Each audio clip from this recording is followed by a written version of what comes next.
Schedule caste है इसलिए ज्यादा बिल्कुल है ना, वो लोग आते हैं उन लोगों के है ना, कुछ भी उनका कैटेगरी एकदम इतना गंदे से बोलते हैं।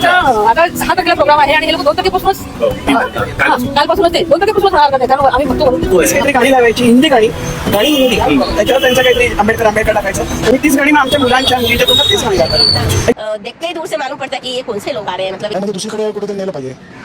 तिथे ठाणा बिणा जिकडे हे नाही ना, इकडे भयंकर लोक बाहेर गावी जातात actually. You have any idea what it's all about? Who was he? What did he do? I don't really know that. Ganpati असो, नवरात्री असो, दहीहंडी असो किंवा न्यू इयर असो, मोहरम असो, कुंभमेळा असो, या सणांना आवाज, डीजे, ट्रॅफिक, कचरा, गर्दी काहीच प्रॉब्लेम नसतो. तिथे 10 पट जास्त डीजे असतो, 10 पट जास्त कचरा पडतो, 10 पट जास्त आवाज होतो. लोक रात्रभर नाचतात, गातात, बोंबा मारतात.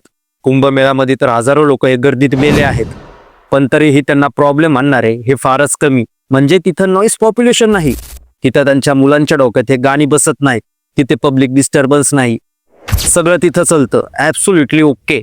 पण 6 डिसेंबरला एक दिवस, फक्त एक दिवस लोक शांतपणे चालत येतात, आपल्या नेत्याला प्रणाम करतात.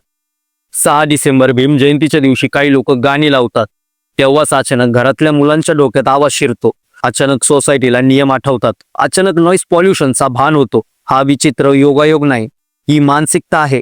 काही लोक म्हणतात की हे लोक गाणी लावतात,